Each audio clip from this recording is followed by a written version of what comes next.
Alright, let me start the screen share in front of you and देखते हैं आज की क्लास में हमें क्या देखना है, क्या समझना है। ऑलराइट, तो चैप्टर स्टार्ट करने के पहले थोड़ा सा लेते हैं revision of our previous chapter जो होता हमारे यहाँ पे why do we fall in. मुझे बस कुछ चीजें जाननी है, फिर हम आगे बढ़ जाएंगे। ठीक है, जैसे मेरा एक सवाल है आप लोगों से कि वैक्सीनेशन के अंदर वैक्सीनेशन हमने किया था, आप मुझे बताइए वैक्सीनेशन के अंदर आपकी बॉडी में जो डाला जाता है जर्म्स या जो भी माइक्रोब डाले आते हैं वो क्या जिंदा होते हैं, एकदम एक्टिव होते हैं, या वो मरे हुए होते हैं? डेड सर डेड होते हैं। डेड होते हैं।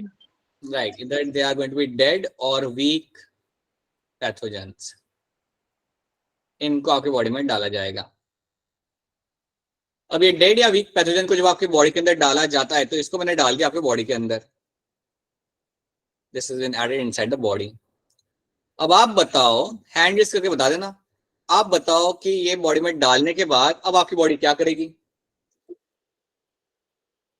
सोनाली बताइए। सर उसके बाद हमारी बॉडी में ये एक्टिव हो जाएंगे जाके, और बताइए बताइए, कोई बात नहीं, गलत हो गया तो गलत हो गया, बताओ, इतना नहीं सोचते।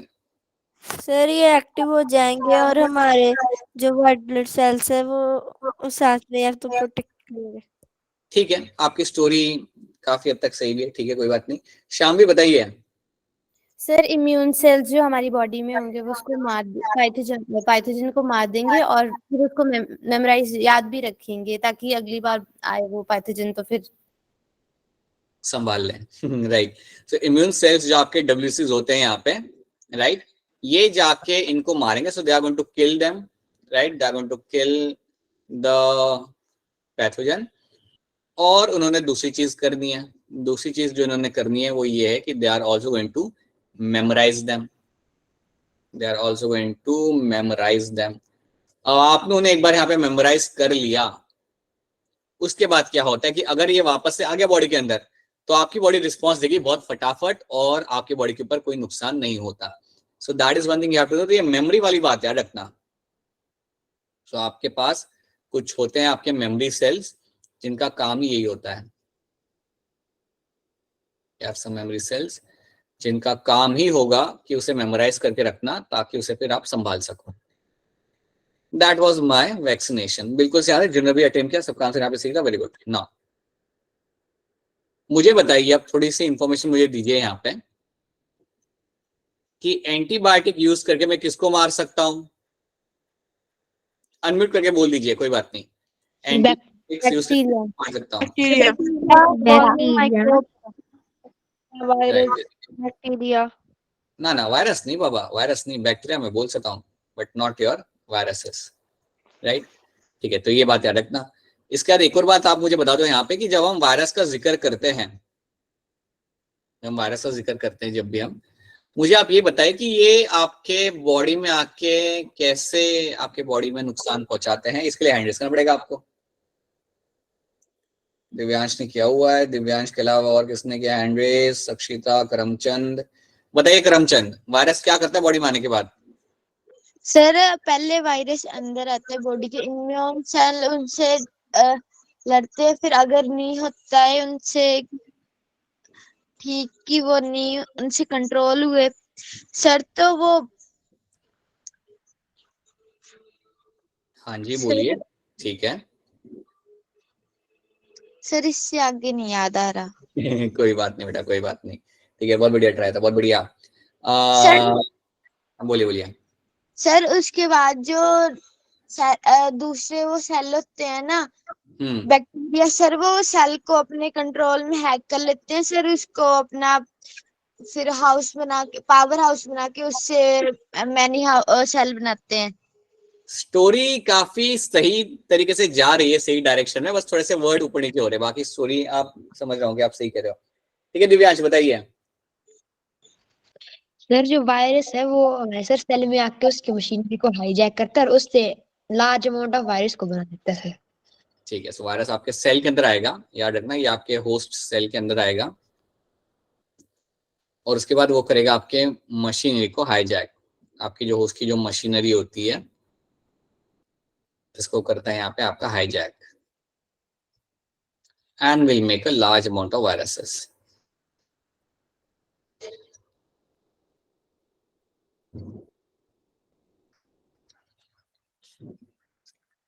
Of virus. तो ये बात आपको रखनी है याद। सो आपकी मशीनरी को किया जाता है आपका hijack and make a large amount of viruses out of them.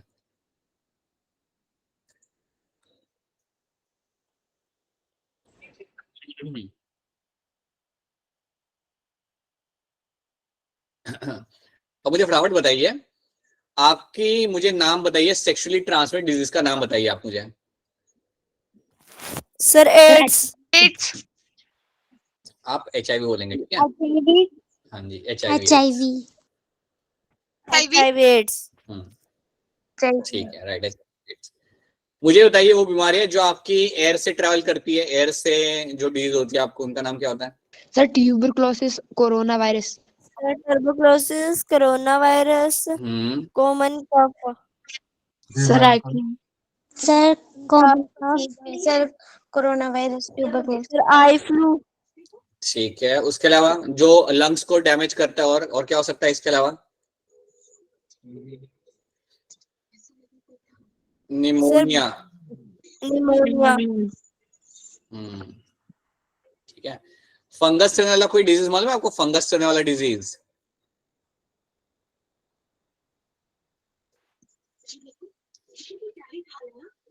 Fungus आपका कॉज कर सकता है बेटा आपका स्किन इन्फेक्शन, ये भी हमने डिस्कस किया था। फंगस कई बार आपका स्किन इन्फेक्शन कॉज कर सकते हैं, ठीक है? अच्छा मुझे नाम बता दो, आप लोग में से कोई मुझे नाम बता दो, क्रॉनिक डिजीज का नाम बता दो आप, क्रॉनिक डिजीज का। Diabetes, sugar. अरे डायबिटीज शुगर सेम ही होता है। डायबिटीज, फिर थायराइड, ठीक है, थायराइड और ब्लड प्रेशर, स्किन डिसीज, और कुछ ब्लड प्रेशर के अलावा और कुछ? स्किन डिसीज ना, और कुछ बताइए बेटा, बताइए कौन सी होती है लॉन्ग टर्म डिजीज जो बहुत टाइम तक रहती है बॉडी के साथ, बताइए। Sir cancer. Sir cancer, cancer, HIV, cancer, बिल्कुल सही बात है। They are all going to example of my chronic disease. True, बिल्कुल सही। ठीक है, तो आपको इन्फॉर्मेशन यहाँ पे याद आ रही है and these are the things we have done. हमारे इस चैप्टर में बहुत चीज हमने की है, तो सबको याद रखेगा, पढ़िएगा। कुछ समझना है तो please get back to me and try to get the right answer, ठीक है? चलिए, let's talk about my natural resources के बारे में हम यहाँ पे करते हैं बात। Earth is the only planet on which life exist. Earth ही हमारा इकलौता प्लैनेट है जिसके ऊपर लाइफ मिलती है। क्या और कहीं आपको लाइफ मिलती है देखने के लिए अर्थ के अलावा? No sir. फिलहाल तो मैं नहीं मिल रही, शायद फ्यूचर में मिल जाए, फिलहाल तो मैं नहीं मिल रही, ठीक है? So you can see all the plants on the planet earth, you can see the animals, सारे एनिमल्स यहाँ पे दिख रहे हैं। दादी भी दिख रही है, क्या आपको दादी दिख रही है? दादी डांस कर रही है, क्या आपको दिख रही है वहाँ पे? काफी कुछ हो रहा है प्लैनेट में। सर दादा भी है। हाँ, दादा भी है। हाँ, दादा भी है, वो भी डांस कर रहे काइंड ऑफ, राइट? और बाकी डॉगी भी है, काफी कुछ है। So many things are happening on the planet earth. तो ये सब लिविंग बीइंग्स है जो आप मिल जाते हैं। It is due to a factor like temperature, water, food, energy from the sun. देखिए अर्थ पे जो आपकी लाइफ है, उस लाइफ का रीजन यहाँ पे इसलिए है because we have this conditions. Earth के ऊपर सूटेबल कंडीशंस है, और क्योंकि आपके पास सूटेबल कंडीशंस है इसलिए अर्थ के ऊपर आपको लाइफ मिलती है। अगर सूटेबल कंडीशन अर्थ पे नहीं होती तो लाइफ आपको नहीं मिलती, सिंपल सी बात है। आज की डेट में आप देखते हो वीनस हो गया, या एक्सक्यूज मी, ये आपका न्यूटन हो गया, या आपका सैटर्न हो गया, ये सारे जो आपके प्लैनेट हैं इन पे आपको लाइफ क्यों नहीं मिलती? Because you don't have suitable conditions. क्योंकि वहां पे आपको सूटेबल कंडीशंस देखने के लिए नहीं मिलती, इसलिए you don't have a life over there. क्या then energy from sun, resources on the earth are the basic requirement of the life. इतनी चीजें आपको चाहिए तभी आपका लाइफ आपका एग्जिस्ट कर सकता है। तो मैं एक बात आपको यहाँ पे बताता हूँ जो आप ऑलरेडी काफी समझदार है आप लोग, आपको समझ में आ ही जाएगा। सी, एक बात याद रखना, जितने भी प्लांट्स है प्लैनेट पे, जितने भी प्लांट्स है, जितने भी आपके प्लांट्स है प्लैनेट के अंदर, प्लैनेट पे, चाहे ट्रीज हो गए या ग्रास हो गए, जो कुछ भी आपके है, right, they are called as my producers. इनको हम बोलते हैं यहाँ पे एज अ प्रोड्यूसर्स। ठीक है, आपके जितने भी प्लांट्स है प्लैनेट के ऊपर उनको हम कहते हैं यहाँ पे प्रोड्यूसर्स। प्रोड्यूसर्स के बगैर लाइफ एग्जिस्ट नहीं कर सकती, ये बात याद रखना। सो प्लांट्स हो गए, या मैं कह सकता हूँ मेरे एल्गे हो गए, वाटर के अंदर यू हैव एल्गे, एल्गे आपका हो गया, they are also called as my producers. इनको भी हम लोग यहाँ पे बोलते हैं एज अ प्रोड्यूसर्स, राइट। अगर आप पानी में देखोगे ना, अगर आप, ये तो चलो लैंड पे मैंने बात कर लिया, वाटर में बात कर लिया, उसके अलावा एक और चीज याद रखना कि अगर आप पानी में देखते हो, मतलब पॉन्ड के अंदर या लेक के अंदर, so this is like if you see the pond और अ लेक, पॉन्ड देखो या लेक देखो या उसमें आप देखो ओशन देखो आप, तो इसमें आपको प्लांट्स इतने मिलते हैं। अरे बेटा किसका माइक ऑन है, बेटा किसका माइक ऑन है, बंद कर लीजिए। सक्षिता आवाज आ रही है? सक्षिता पता चल जाए आप क्या बात कर रहे हो। Sakshita click on that mute वाला button so you will get yourself mute. Alright, so यार इतना, जैसे पॉन्ड हो गया, लेक हो गया, ओशंस हो गया, तो यहाँ पे भी आपको प्रोड्यूसर्स मिलेंगे। प्लांट्स के अलावा you have other producers as well, तो यहाँ पे भी आपको प्रोड्यूसर्स मिलते हैं, उनको हम बोलते हैं फाइटोप्लैंक्टन। सो फाइटोप्लैंक्टन्स भी आपके होते हैं, they are also going to be called as my producers, तो इनको भी हम बोलते हैं यहाँ पे एज अ प्रोड्यूसर्स।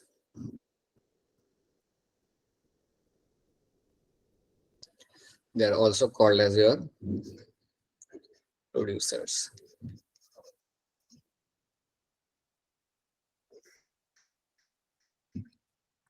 अब क्वेश्चन यहाँ पे आता है कि प्रोड्यूसर होते क्या। पहले तो मेरी बात यहाँ पे वापस सुनो कि आपका जो पॉन्ड होता है, लेक होता है, ओशन होता है ना, उसमें प्लांट्स कम होते हैं, ठीक है, उसमें प्लांट्स कम होते हैं, लेकिन उसमें आपको कुछ और मिलता है, यू कॉल देम फाइटोप्लैंक्टन्स। अगर आपके सामने ये टर्म आता है फाइटोप्लैंक्टन्स, तो आप इतना याद रखना कि ये आपके करते हैं फोटोसिंथेसिस, और ये आपके होते हैं they are going to be microscopic. So they are going to be microscopic, they are going to be microscopic. ठीक है, ये बहुत छोटे छोटे होते हैं, माइक्रोस्कोप से आप इन्हें देख सकते हो। और याद रखना they can carry out the photosynthesis, ये अपना फोटोसिंथेसिस कर सकते हैं।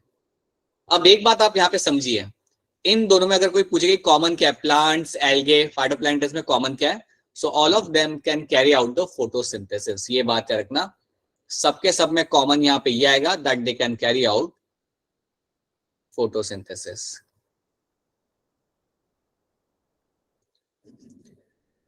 इसका मतलब यहाँ पे ये होता है कि ये लोग सनलाइट को यूज करके, they are known to use the sunlight over here. So basically ये जो आप यहाँ पे प्लांट्स होते हैं, they are known to use their sunlight, so they are basically going to be using the sunlight over here. और sunlight को use करके they can trap their food, basically अपना खाना बना सकते हैं वो लोग अपना। तो देखो याद रखना, आपका जो प्लांट्स हो गए, एल्गे हो गए, फाइटोप्लैंक्ट हो गए, इनके वजह से ही पूरा प्लेनेट चलता है। अगर प्लांट्स नहीं होंगे तो दूसरे एनिमल्स उसके ऊपर जो रहते हैं वो भी डिपेंड नहीं करने वाले एनिमल्स भी नहीं होंगे। अगर वो नहीं होंगे तो पूरा इकोसिस्टम आपका कोलैप्स हो जाएगा। तो ये बात समझिए। सो प्लांट्स, एल्गे, फाइटोप्लैंक्टन्स, इन सबको हम प्रोड्यूसर्स कहते हैं। और ये क्या करते हैं, they are all going to carry out the photosynthesis. अगर पानी के अंदर से भी अगर आप फाइटोप्लैंक्टन्स को अगर आप निकाल दोगे, अगर आप पानी के अंदर से अगर आप फाइटोप्लैंक्टन्स को अगर आप निकाल दोगे, तो वो आपके पानी के अंदर जो भी फिश होती है या जो भी दूसरे एनिमल्स होते हैं उन सबकी डेथ हो जाएगी, दे वोंट सर्वाइव। सो याद रखना, प्रोड्यूसर्स के ऊपर पूरा इकोसिस्टम या फूड चेन आपका डिपेंड करता है। ये बात दिमाग में बिठा लो। क्या इतनी चीज आपको यहाँ पे समझ आ रही है? Is this thing clear to all of you? Yes sir. ठीक है, याद रखना। और इन सबके लिए आपको चाहिए आपकी sunlight. To make all this thing happen, you need to have a sunlight. एक सही अमाउंट में आपको सनलाइट चाहिए और उसके जैसे ही आपके ये प्रोड्यूसर सर्वाइव कर सकते हो। इसलिए आप कभी नोटिस करना, अगर आप कभी बचपन में फूड चेन बनाते हो ना, तो आप स्टार्ट प्लांट से करते हो। आप प्लांट बनाते हो, फिर आप बनाते हो ग्रास होपर बनाते हो, फिर आप बनाते हो फ्रॉग बनाते हो, फिर आप स्नेक बनाते हो। So it all starts with the plants. So plants are the producers and because of them the life sustain on earth. चलिए आगे देखते हैं। Resources on the earth, land है, वाटर है, एयर है। इसको हम देखते हैं, सिंपल सिंपल चीज है। Outer crust of the earth is called as my lithosphere. So जो लैंड वाला जो पार्ट है हम कहते हैं यहाँ पे as lithosphere. Then water covers around 75% of the earth surface. याद रखना, वाटर आपका अराउंड 75% एरिया आपका कवर करता है। सो हम बेसिकली सिर्फ 25% एरिया में हम लोग रहते हैं। And that is called as my hydrosphere. उसको हम बोलेंगे यहाँ पे as a hydrosphere. Air that covers the earth is called as my atmosphere. ठीक है, ये तीनों टर्म्स बड़े ही सिंपल है। Life supporting zone on the earth where the atmosphere and the hydrosphere and the lithosphere interact make the life possible. तो ये तीनों चीजें इंटरैक्ट करके आपकी लाइफ पॉसिबल करा पाती है प्लैनेट अर्थ के ऊपर। So all those things interact and make the life possible on the planet Earth. So that is something should be clear to you. So ये तीनों मिलके हमारे लिए बना के देते हैं हमारे यहाँ पे biosphere. All these things come together and makes us the biosphere. तो ये बात आपको यहाँ पे याद रखनी है। Now, तो बायोस्फीयर में तीनों चीजें आती है, एटमॉस्फेयर, लिथोस्फीयर एंड हाइड्रोस्फीयर। तीनों चीजें आपको यहाँ पे मिलेगी देखने के लिए।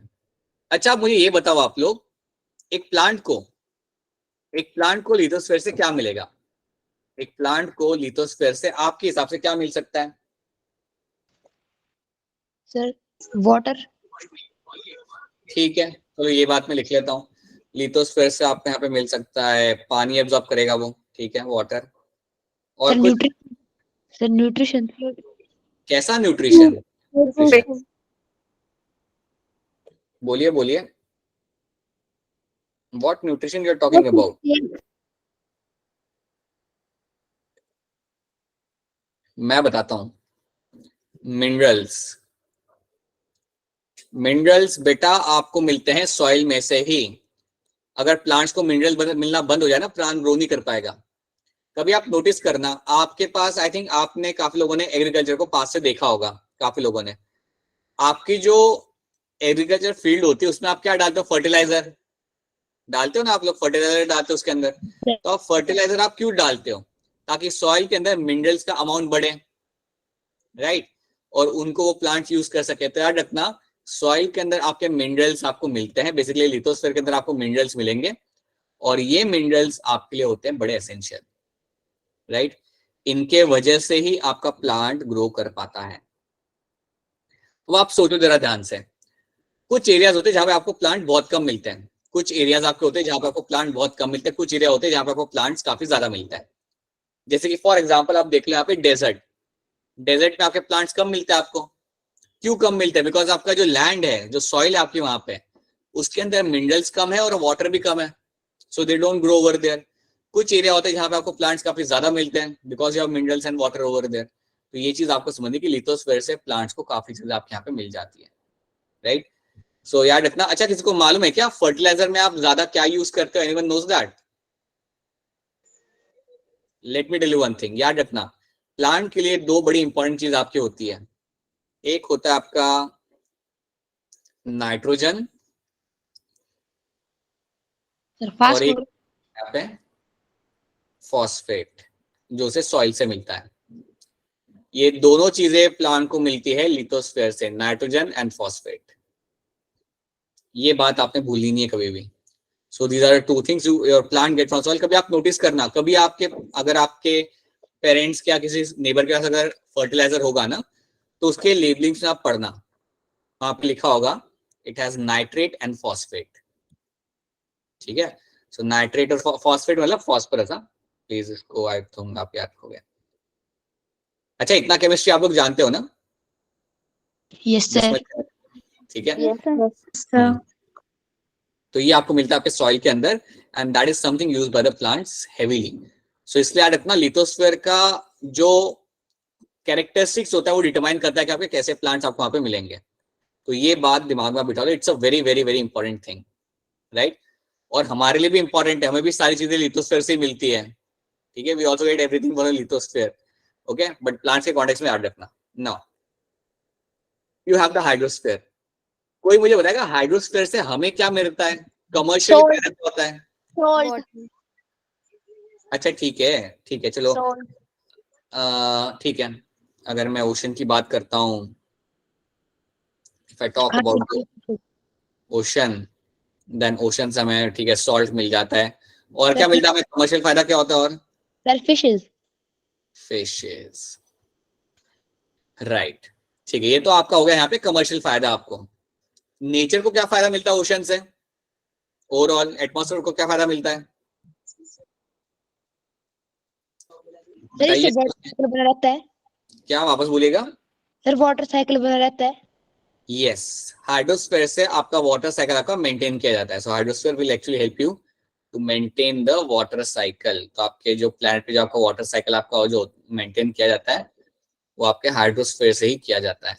सो बेसिकली आपका वाटर साइकिल में आपका याद रखना है, your rainfall is a very important component in this. आपके प्लैनेट पे जितना भी रेनफॉल होता है वो सारा आपका हाइड्रोस्फीयर से आपका रेगुलेट किया जाएगा। तो ये बात आपको रखनी है यहाँ पे याद, right. And then you have the atmosphere, जिसके अंदर आपको like you have the air जो हम यूज कर पा रहे हैं। एटमॉस्फेयर में हम लोग कंज्यूम करते हैं हमारा ऑक्सीजन, रिलीज करते हैं हमारा CO2। किसी को मालूम है क्या ऑक्सीजन कितना एटमॉस्फेयर के अंदर? Anyone knows how much oxygen we have in the atmosphere? Anyone? Sir 21%। Right, you have 21% oxygen. कोई बताएगा हमारे पास CO2 कितना एटमॉस्फेयर के अंदर? Carbon dioxide sir 0.093%। 0.093%। ये 90% कब से हो गया? It has to be 0.03%. That is going to be the carbon dioxide in the atmosphere. और पता है सबसे ज्यादा क्या होता है जिसे हम यूज नहीं कर सकते? सबसे ज्यादा होता है हमारे एटमॉस्फेयर में आपका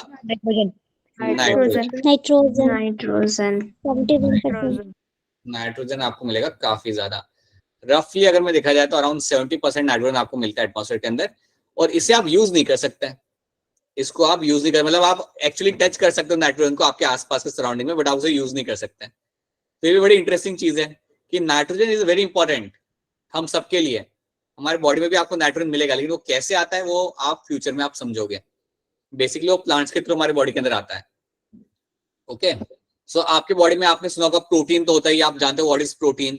सो प्रोटीन के अंदर आपका नाइट्रोजन ही लगा हुआ होता है।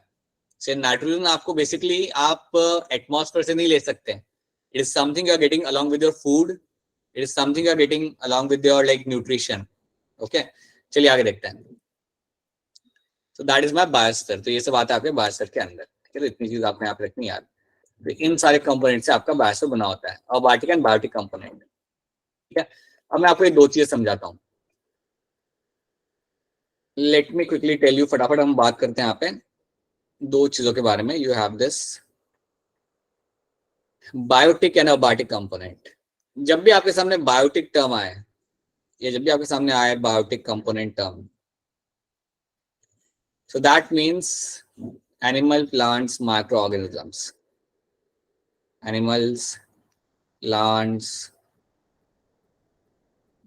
and microorganisms.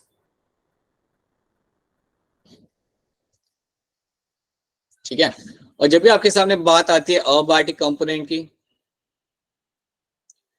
तो इसमें सब आपका आ सकता है, like you will have your air, water,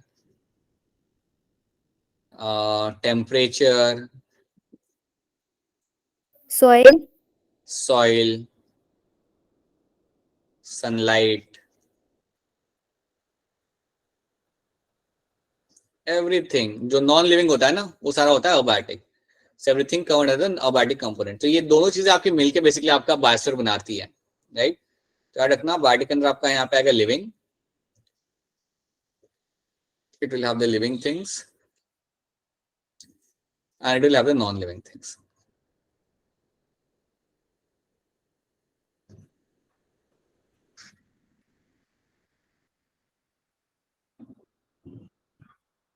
Right? So that is something you have to know. तो ये चीज आपको यहाँ पे रखनी है याद। Now let's try to see something else. तो इतनी बात तो आपको लेस में समझनी है। अब इसका हम और देखते हैं। Let us study this abiotic component in detail in order to understand their role in sustaining the life. ये abiotic component आपकी कैसी मदद करते हैं अर्थ के ऊपर लाइफ को सस्टेन करने के लिए. So अगर हम एयर की बात करें, it is a mixture of gases like nitrogen, oxygen, carbon dioxide, water vapour, ये सब आपको मिलता है एयर के अंदर, राइट. ये सारा आपको मिलेगा एयर के अंदर. The composition of air in is a result of the is life on the earth, right. अगर मैं आपको बताऊं ना, तो स्टार्टिंग में एटमॉस्फेयर के अंदर आपका ऑक्सीजन नहीं था. जैसे जैसे ऑक्सीजन आया वैसे वैसे आपकी लाइफ आना यहाँ पे चालू हुई. So as soon as the oxygen started coming over there, the life started coming. अब आपसे मैं एक सवाल पूछना चाहूंगा, और ये सवाल आपकी हेल्प करता है समझने के लिए कि लाइफ अर्थ पे आई कैसे होगी, राइट. सो सोचो ऐसा कि आप आज से लगभग 20,000 साल पहले चले गए, ठीक है. So you are on the primitive earth, you are on the primitive earth, right. primitive earth के ऊपर आपके पास है यहाँ पे ओशंस, आपके पास है ओशन, मतलब पानी है आपके पास, ओशन है. So you have the ocean on the earth. And आपके एटमॉस्फेयर में है आपके पास यहाँ पे CO2. एटमॉस्फेयर में आपके पास है यहाँ पे CO2 आपके पास है यहाँ पे. आप मुझे थोड़ा बताओ कि यहाँ पे CO2 है, O2 नहीं है. O2 आया कैसे होगा आपके हिसाब से? सर अगर किसी आउटर स्पेस से सर अगर कुछ भी अर्थ के अंदर एंटर किया होगा तो शायद उसके साथ आ सकता है. ठीक है, दिव्यांश का ये कहना है कि एटमॉस्फेयर के अंदर कुछ बाहर से अगर एंटर करी होगी एयर तो उसके साथ O2 आ सकता है. ठीक है, तो फ्रॉम आउटसाइड आप कह रहे हो, ठीक है. इसके अलावा एनीवन एल्स?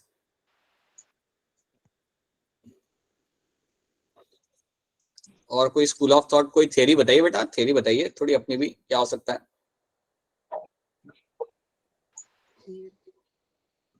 सर आपको हाँ बोलिए बोलिए. सर अर्थ के अंदर ही किन्हीं कंपोनेंट की केमिकल रिएक्शन से आ सकता है O2.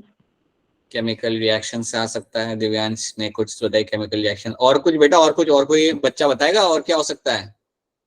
सर पानी. अरे रुक जाओ, बोलो सक्षिता बोलो. सर वो वाटर से इन्होंने जो मिक्स ज्यादा समझ नहीं आया सक्षिता, आपकी आवाज कट रही थी. आप कह रहे हो कि वाटर से आपका H2O ब्रेक होके उसमें से O2 निकल सकता है. ये आई थिंक आप शायद कह रहे हो, एक ये चीज आप कह रहे हो. हाँ जी करमचंद, आप कुछ कह रहे थे, बताइए. सर मैंने भी यही बोलना था. ठीक है, राइट. अब मेरी बात यहाँ पे सुनो, हुआ क्या.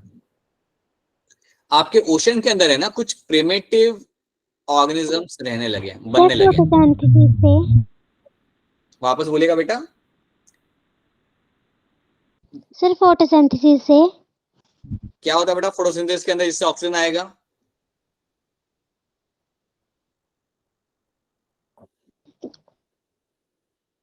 ठीक है, चलिए मैं बताता हूं आपको. So you have some primitive organism जो आपके ओशन में है. और जैसे कि हमारा रवि कश्यप ने बोला यहाँ पे कि एक रीजन था आप यहाँ पे फोटोसिंथेसिस. अब देखो यहाँ पे होता क्या है. आपके जो प्रिमिटिव ऑर्गेनिजम्स यहाँ पे थे वो क्या करते थे, they used to carry out my photosynthesis. ये लोग आपका कर सकते थे आपके यहाँ पे, जो इन्होंने मेंशन किया, they were carrying out my photosynthesis. अब फोटोसिंथेसिस के लिए आपको एक बात हमेशा याद रखनी है. फोटोसिंथेसिस करने के लिए आपको चाहिए होता है CO2, राइट. तो इन्होंने क्या किया, इन्होंने CO2 को यूज करना चालू किया, इन्होंने CO2 को इस्तेमाल करना चालू किया. और एक बात याद रखना कि जो भी फोटोसिंथेसिस करता है वो क्या करता है, CO2 को यूज करता है और रिलीज करता है आपके ऑक्सीजन को. तो आपके ये जो ऑर्गेनिजम्स थे इनके अंदर से ऑक्सीजन निकलना चालू हुआ, राइट. तो रवि कश्यप आपकी बात सही है. यहाँ पे CO2 कम होता गया एटमॉस्फेयर के अंदर से, CO2 धीरे धीरे कम होता गया और आपका ऑक्सीजन का अमाउंट यहाँ पे बढ़ता गया. और जैसे जैसे आपका ऑक्सीजन का अमाउंट आपका बढ़ता गया उसके वजह से आपकी लाइफ यहाँ पे सस्टेन करने के चांसेस आपके बढ़ते गए. तो प्रिमिटिव अर्थ पे हुआ क्या, पहले तो O2 था नहीं, बट इनके वजह से, ये जो मेरे प्रिमिटिव ऑर्गेनिजम्स है, इनकी वजह से क्या हुआ कि आपका O2 का अमाउंट एटमॉस्फेयर के अंदर आने लगा. देखो दो चीज हुई यहाँ पे, O2 का अमाउंट एटमॉस्फेयर में आया और CO2 जितना भी था वो सारा आपका कम होने लगा, और जब CO2 कम हुआ एटमॉस्फेयर में से और O2 का अमाउंट बढ़ने लगा तो उसके वजह से बाकी के एनिमल्स आपके वहां पे आना चालू हुए। So because of that other organism started coming in the on the planet earth, क्योंकि पहले कंडीशन सुटेबल नहीं थी, याद रखना पहले कंडीशन सुटेबल नहीं थी लेकिन बाद में सुटेबल बनी, और याद रखना वो सुटेबल बनाने के लिए आपके फोटोसिंथेटिक ऑर्गेनिजम्स ने बड़ा ही आपकी मदद की। सो you have this primitive organisms, और इन्होंने जो फोटोसिंथेसिस किया था उसकी वजह से आपकी कंडीशंस यहाँ पे थोड़ी बहुत सूटेबल आपके यहाँ पे बनी थी। बताइए दिव्यांश, बोलिए क्या क्वेश्चन है आपका? सर जो कार्बन डाइऑक्साइड होता है ना हम्म, सर, वो तो मिक्सचर ही कार्बन और ऑक्सीजन का होता है, तो जब ऑक्सीजन ही नहीं था तो कार्बन डाइऑक्साइड कैसे बना? ना that's not how you form the CO2, that's not how you form the CO2 over here. CO2 उस तरीके से एटमॉस्फेयर में बना नहीं था, ठीक है, आपका CO2 उस फॉर्म में आपका बड़ा नहीं था, that is not you will find happening in the atmosphere, उस तरीके से वो नहीं बनता, राइट? वो हम बाद में समझेंगे कि वो आपका वो किस तरीके से आपका बनाया जाता है, राइट, या आता कैसे एटमॉस्फेयर, वो हम सेपरेटली देखेंगे, but that's not how you form. अगर बेटा वैसा होता ना तो वो वैसे ही स्प्लिट हो जाता, अगर ऐसा होता तो आपका कार्बन डाइऑक्साइड वैसे ही आपका स्प्लिट हो जाता और आपको O2 मिल जाता, है ना, but no that's not how it works, but that is something we will see that separately, ठीक है? सर जो प्रिमिटिव ऑर्गेनिज्म थे वो लिविंग थे? हाँ लिविंग थे, बिल्कुल, तो लिविंग सर, थे। हाँ वो बेटा, सर CO2 में सर्वाइव कर सकते थे वो? हाँ, तो बेसिकली यही बात है ना, आज के डेट में अगर मैं एक एटमॉस्फेयर बनाऊं जहां पे CO2 ज्यादा है ऑक्सीजन कम है तो प्लांट सर्वाइव कर जाएंगे, प्लांट को ऑक्सीजन की जरूरत ही नहीं होती, प्लांट को ऑक्सीजन की जरूरत जो होती है और लाइक वो होती नहीं है, मतलब बेसिकली वो करता क्या है प्लांट, देखो आपका एक ट्री क्या करता है, ट्री आपका CO2 को अंदर लेता है और O2 को रिलीज करता है, और वही O2 को हम लोग यूज करते हैं। तो आज के डेट में जो भी तुम ऑक्सीजन यूज कर रहे हो, जो भी तुम हवा ले रहे हो अपने नाक से अंदर या whatever oxygen you are taking inside the lungs, वो कहां से आ रही है? It is all because of the plants. जो प्लांट्स फोटोसिंथेसिस करते हैं उससे क्या होता है बेटा, आपका O2 रिलीज होता है और उन O2 के यूज करके आप अपने रिक्वायरमेंट को फुलफिल कर सकते हो, राइट? तो ये जो आपके प्रिमिटिव ऑर्गेनिजम्स थे, याद रखना ये लोग, ये जो हार्श कंडीशन थी ना यहाँ पे प्रिमिटिव कंडीशन, यहाँ पे ये लोग सर्वाइव कर सकते थे और वो CO2 वाली कंडीशन में वो अच्छे से सर्वाइव कर जाते थे, उनके लिए तो काफी अच्छी कंडीशन थी, उनके वो तो काफी खुश थे इस एनवायरनमेंट के अंदर। क्यों? Because they were using the CO2 for their photosynthesis और O2 को वो लोग कर रहे थे यहाँ पे रिलीज। दिव्यांश पता चला? Yes sir. सर अभी एक और क्वेश्चन है। बताओ बेटा बताओ, जल्दी पूछो। सर तो अगर वो जो प्रिमिटिव ऑर्गेनिज्म थे सर वो CO2 में सर्वाइव कर सकते थे, तो सर अदर प्लैनेट्स भी जिन पे CO2 काफी हाई अमाउंट में पाया जाता है सर, तो वहां पे प्रिमिटिव ऑर्गेनिज्म क्यों नहीं हुए सर्वाइव, मतलब वहां पे लाइफ क्यों नहीं? कहाँ पे लाइफ नहीं हुई? सर जैसे और भी तो कई प्लैनेट है जिन पे CO2 ज्यादा है। नहीं, लेकिन वहां पे CO2 ज्यादा है, लेकिन उसके अलावा दूसरी भी गैसेस है ना वहां पे जो उसे सुटेबल बनाती नहीं है।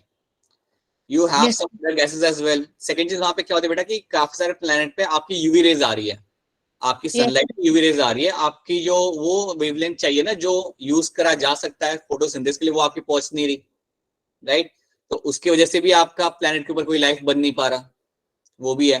तो समटाइम हैपेंस कि समझो आपका एटमॉस्फेयर में अगर आपका CO2 ज्यादा है, राइट, बट आपकी सनलाइट आपको जो चाहिए वो आपको मिल नहीं रही, आपको यूवी रेज मिल रही है सनलाइट से, तो वो तो सुटेबल नहीं होती किसी भी लाइफ के लिए।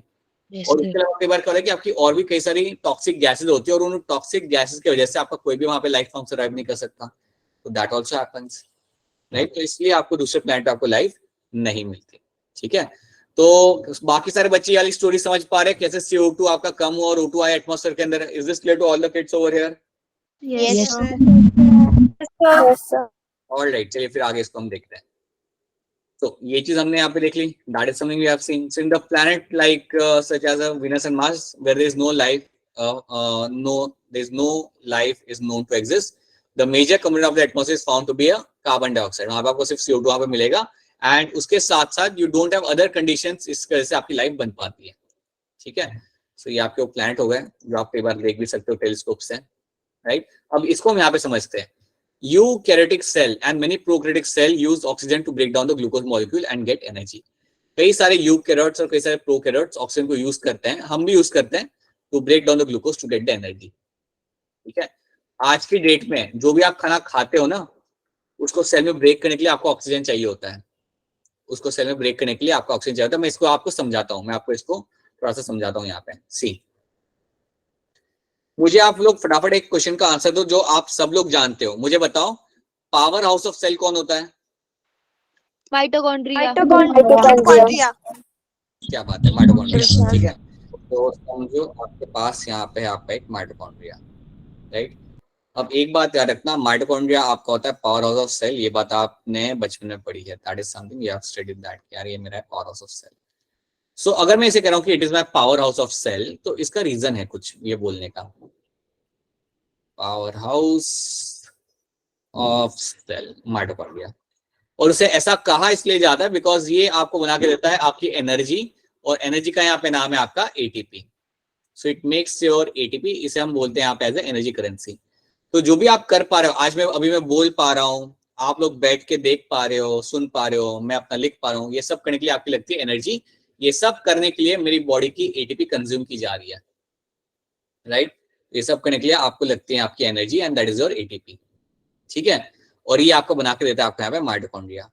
अब एक बात याद रखना, माइटोकॉन्ड्रिया एनर्जी बना सकता है, बहुत सारी बना सकता है, बहुत ही ज्यादा बना सकता है, लेकिन ये सब करने के लिए it needs oxygen, it needs oxygen. जब आपका ऑक्सीजन यूज करता है आपका माइटोकॉन्ड्रिया, तभी आपकी बहुत सारी एनर्जी आपको बन के निकलती है। तो बेसिकली पता है होता क्या है, आपका माइटोकॉन्ड्रिया ऑक्सीजन को यूज करके आपके फूड मॉलिक्यूल को ब्रेक डाउन करता है। वो ऑक्सीजन को यूज करता है, इट नीड्स ऑक्सीजन, और उसे यूज करके वो फूड मॉलिक्यूल को ब्रेक डाउन करेगा, और उसके बाद आपको मिलती है आपकी बहुत सारी एटीपी। तो उसके बाद ही आपको आपकी कई सारी एटीपी आपको मिलती है। मैं पता है आपको एक एग्जांपल देता हूँ जिससे आप रिलेट कर पाओगे। सर एटीपी की फुल फॉर्म क्या होती है? Adenosine triphosphate. हाँ जी, राइट। फिलहाल आपने याद नहीं रखा फुल फॉर्म तो जाएगा, बट उसका फुल फॉर्म होता है आपका यहाँ पे एडिनोसाइन ट्राइफॉस्फेट। अब सुनो मेरी बात, सी, समझो अगर आप भाग रहे हो, समझो आपके पीछे लेपर्ड भाग रहा है, तो आपने चलो लेपर्ड हटा दो, आप ऐसे ही भाग रहे हो, स्कूल के लिए लेट हो गए, तुमने भागना चालू किया, ठीक है। आप 30 सेकंड तक 40 सेकंड तक आप भाग पाओगे, उसके बाद आप रुक जाओगे, राइट। आप रुक क्यों गए? क्योंकि आपके बॉडी में जितना भी एटीपी था वो आपने यूज कर लिया। अब बाकी और एटीपी बनाने के लिए आप रुक के क्या करोगे? आप सांस लोगे, राइट। जब आप रुक जाते हो तो आप you start breathing heavily, right. अब समझो तुमने 1 मिनट के लिए सांस ले ली, फिर तुम वापस भागना चालू कर सकते हो। तो हुआ क्या, आपने ऑक्सीजन अंदर लिया, और उस ऑक्सीजन को यूज करके माइटोकॉन्ड्रिया ने क्या किया, आपके ग्लूकोज मॉलिक्यूल को या आपके जो भी फूड मॉलिक्यूल था उसको ब्रेक डाउन किया और आपको एटीपी बना के दिया। जैसे ही आपका एटीपी बना, जैसे आपने थोड़ी बहुत सांस ली, उसके बाद क्या होता है, आपका एटीपी आपका इनफ मिल गया, थोड़ी सी एनर्जी आपकी वापस आ गई, आपने वापस भागना चालू कर दिया, राइट। अब तुम ये भी सोचो, अगर आपने सुबह से कुछ नहीं खाया है, समझो तुमने सुबह से कुछ नहीं खाया और शाम को तुम्हारा फ्रेंड बोले कि चलो फुटबॉल खेलते हैं, तुम खेल ही नहीं पाओगे, एनर्जी ही नहीं है बॉडी के अंदर, क्योंकि तुमने कुछ कंज्यूम ही नहीं किया, राइट। और अगर तुम खा पी के जा रहे हो बढ़िया तरीके से, देन आप अच्छे से खेल पाओगे। सो प्लीज अंडरस्टैंड, जब हम कहते हैं माइटोकॉन्ड्रिया आपका पावर हाउस ऑफ सेल है, तो कहते हैं ये आपका एटीपी आपको बना के देता है, दैट इज योर एनर्जी, और ये बनाने के लिए आपको चाहिए ऑक्सीजन। और ये सिर्फ आपकी बात नहीं है, ये बात है सबके लिए लागू, ये लागू होती है आपके प्लांट्स के लिए, ये इवन लागू होती है आपके एनिमल्स के लिए।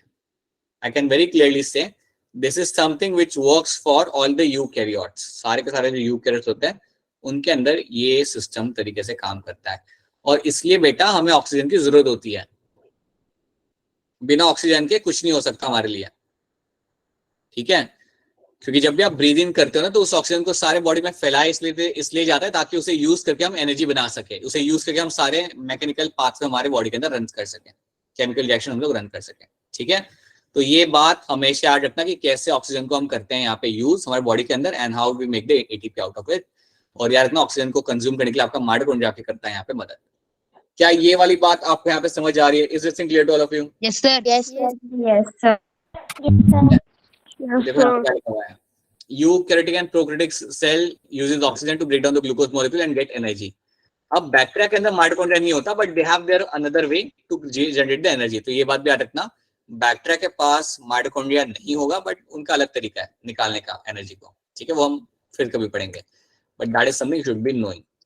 This result in production of CO2, ये बात भी याद रखना, कि जब आपके बॉडी के अंदर एनर्जी बनाई जाती है, जब आपके बॉडी के अंदर एनर्जी बनाई जाती है तो वो टाइम पे आपका CO2 भी रिलीज किया जाता है, ठीक है।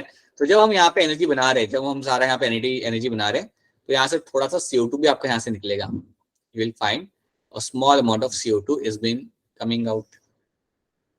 अब जब यहाँ से आपका CO2 निकल रहा है तो याद रखना, जब आप एक्सहेल करते हो ना, जब आप एक्सहेल करते हो तो इसी CO2 को आप बॉडी के बाहर निकाल रहे होते हो, इसी CO2 को आप बॉडी के बाहर निकाल रहे होते हो। अब एक और बात आपको भी नोटिस करना, जब आप कोई फिजिकल एक्सरसाइज करते हो, जब आप कोई फिजिकल एक्सरसाइज करते हो या दौड़ाम दौड़ी करते हो, एक्सरसाइज करते हो या जिमिंग करते हो, जो भी आप करते हो, तो आप दोनों चीजें कर रहे होते हो। आप इनहेल भी कर रहे होते हो जोर जोर से और आप एक्सहेल भी कर रहे होते हो। ऐसा नहीं होता कि आप सिर्फ इनहेल कर रहे होते हो, right, you are also doing the exhalation as well. अब पता है आप एक्सहेल क्यों कर रहे होते हो? क्योंकि आपके बॉडी में CO2 बढ़ चुका है। अगर आप कोई भी फिजिकल एक्टिविटी करते हो ना, तो आपके बॉडी के अंदर O2 कम होगा और CO2 बढ़ेगा। तो बॉडी क्या चाहती है? अब बॉडी चाहती है कि आप O2 को अंदर लो और CO2 को आप बाहर फेंको। That is what the body wants to do. और इसलिए आप फटाफट सांस लेते हो और सांस रिलीज भी करते हो आप, ताकि जल्द से जल्द आप CO2 को बॉडी के बाहर आप निकाल सको। तो ये बात आपको यहाँ पे रखनी है याद। That is one thing you have to know. एक और एग्जांपल आपको देता हूँ। समझो अगर आप पानी के अंदर तैरने के लिए जाते हो, आप में से शायद कुछ लोग जाते भी होंगे नदी के अंदर घूमने के लिए पानी के अंदर। तो अगर आप जाते हो ना पानी के अंदर, डाइव करते हो पानी के अंदर, और अगर आप बाहर निकलते हो तो यू स्टार्ट ब्रीदिंग हैवीली। तो वो टाइम पे क्या होता है, आपके बॉडी के अंदर CO2 का अमाउंट बढ़ जाता है, O2 का अमाउंट कम है, तो you start breathing heavily. And that is also one of the example कि आप कैसे O2 और CO2 को यहाँ पे यूज करते हो। तो याद रखना, आपकी बॉडी में जितने भी एक्टिविटीज हो रही है ना, सेल के अंदर जितने भी बॉडी के अंदर हो रहा है, तो आपका CO2 प्रोड्यूस होता है और उसी CO2 को आप बॉडी के बाहर आप निकाल देते हो। So that CO2 is being thrown outside the body, right. ये बात आपने रखनी है यहाँ पे याद। अनदर प्रोसेस, तो ये हो गया सेल के अंदर, ये मैंने आपको बता दिया कि सेल के अंदर क्या होता है, राइट। अब हम एक और तरीका यहाँ पे देखते हैं। Another process which result in the consumption of O2 and concomitant production of the CO2 carbon dioxide is a combustion. जब आप किसी चीज को बर्न करते हो तो तब आपका CO2 आपका रिलीज होता है, राइट। तब भी आपका CO2 आपके एनवायरमेंट में आपका रिलीज होगा। तो combustion will use of the oxygen, इसकी वजह से आपका ऑक्सीजन यूज किया जाएगा और आपका CO2 आपका यहाँ पे रिलीज किया जाएगा, राइट। अभी आप में से कोई मुझे सोच के बताओ कि एटमॉस्फेयर के अंदर CO2 का अमाउंट काफी बढ़ रहा है। एटमॉस्फेयर के अंदर जो CO2 का अमाउंट है ना बेटा, वो काफी बढ़ चुका है अब,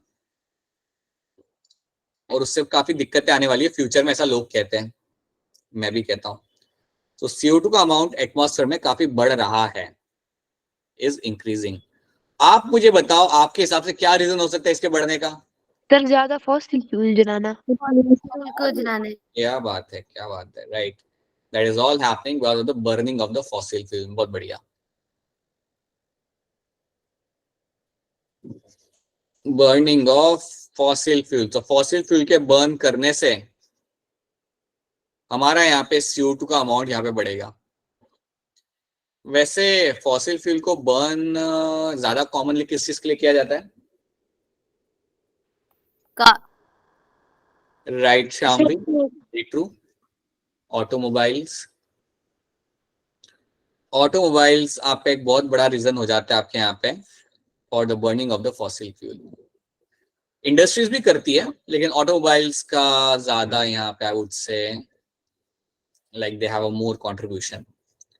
आपने तो सुना ही होगा, काफी ज्यादा CO2 बढ़ रहा है, एटमॉस्फेयर में टॉक्सिक गैसेस भी बढ़ रही है, right. That is all happening in the atmosphere. Delhi में ज्यादा ही हो रहा है, but yes that can lead to increase in the amount of CO2 in the atmosphere. अच्छा, कोई मुझे बता सकता है क्या, अगर CO2 बढ़ा तो इससे क्या दिक्कत आ सकती है? Anyone can think and tell me. Sir global warming. खराब। अच्छा शाम भी क्या कर रहे थे आप? सर ओजोन लेयर ठीक है, ओके। दिव्यांश ने बोला ग्लोबल, ओके। राज कह रहे हैं यहाँ पे कि ओजोन लेयर में छेद हो सकता है, ठीक है। I write down all those things जो भी आप कह रहे हो। सो एक ने बोला ग्लोबल वार्मिंग, देन एक ने बोला यहाँ पे ओजोन लेयर को तकलीफ हो सकती है, ozone layer can get hampered. ये दो लोगों ने बोला यहाँ पे विल गेट डैमेज। भी बदल सर सी लेवल इंक्रीज हो सकता है। अरे एक सेकंड बेटा, एक सेकंड, एक एक करके बताइए। शाम भी क्या कर रहे थे आप? चेंज। बेटा सुनाई नहीं दिया, वापस बोलना। Sir climate change. ठीक है, क्लाइमेट चेंज। हाँ बेटा बताइए दिव्यांश। सर सी लेवल का इंक्रीज होना। कैसे होगा सी लेवल इंक्रीज CO2 के इंक्रीज होने से? सर ग्लोबल वार्मिंग होगी सर, उससे सी लेवल इंक्रीज हो जाएगा।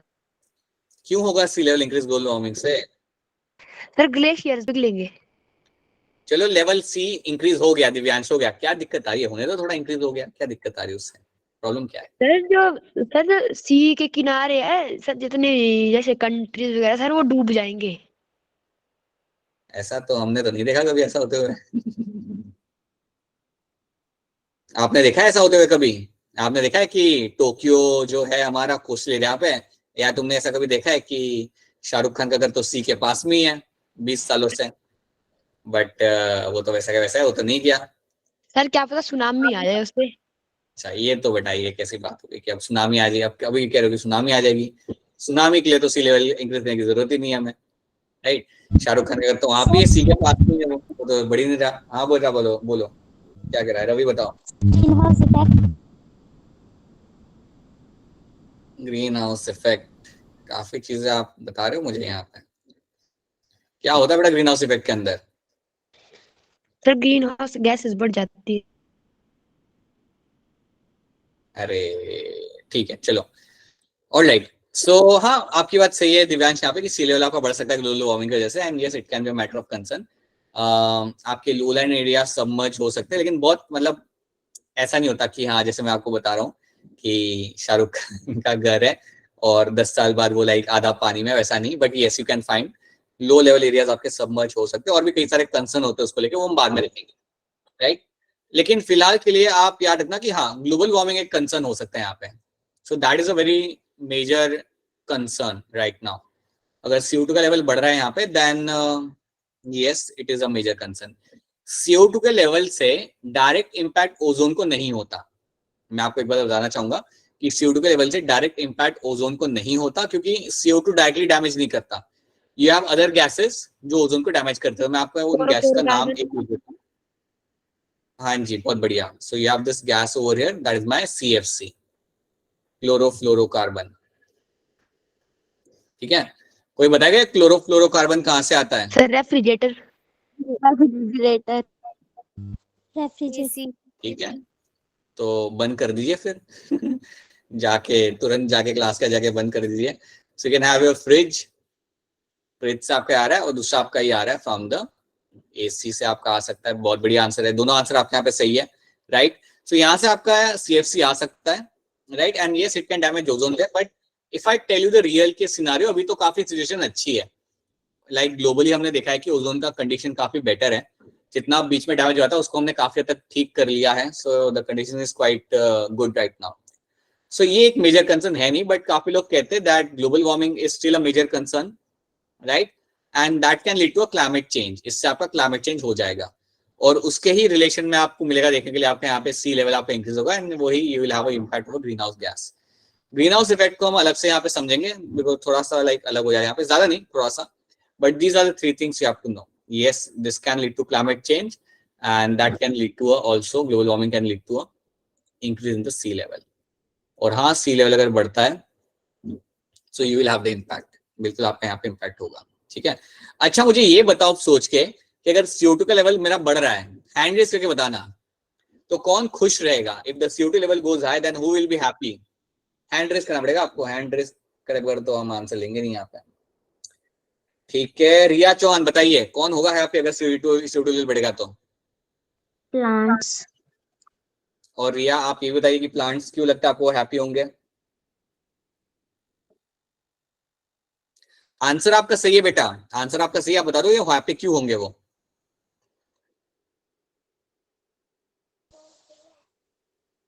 अरे रिया आपका आंसर तो सही है, आपको बस बताने कि वो व्हाई दे आर हैप्पी। चलिए कोई बात नहीं बेटा। करमचंद आप बताइए plants, why plants will be happy if CO2 level rises? Sir because उन्हें फोटोसिंथेसिस के टाइम CO2 लेनी होती है और ऑक्सीजन देनी होती है CO2 उन्हें लेने के लिए। बिल्कुल सही, उन्हें चाहिए CO2, उन्हें तो चाहिए CO2, वो तो खुशी रहेंगे। So they will take up the CO2 from the atmosphere and they will make their photosynthesis happen, they will make their food very easily. So yes, so बल्कि कहा यह जाता है कि इसलिए पता है कहा जाता है कि आपको प्लांट्स ज्यादा ग्रो करने चाहिए, बिकॉज यही वो लोग हैं जो आपके CO2 का अमाउंट को कम कर सकते हैं एटमॉस्फेयर में से। they are the only one which can control the CO2 from the atmosphere. So yes, CO2 का atmosphere में बढ़ना is something which is harmful for us, for the planet, अगर ज़्यादा बढ़ रहा है तो, but plants can control them, अगर आपने grow करो तो, right? So that's one thing you should know. तो इतनी बात यहाँ पे याद रखना, और प्लीज याद रखना ये चीज जो मैंने आपको यहाँ पे बताई है कि CO2 आपका एक तो इस तरीके से आपका बनाया जाता है कंबशन से, और दूसरी चीज याद रखना आपके बॉडी के अंदर कैसे आपका CO2 रिलीज होता है और कैसे आप ऑक्सीजन को यूज करते हो. So you use the oxygen to make the energy, and while doing so you release the CO2 in the atmosphere, you release the CO2. ठीक है, तो क्या इतनी स्टोरी आपको यहाँ पे समझ आ रही है? यस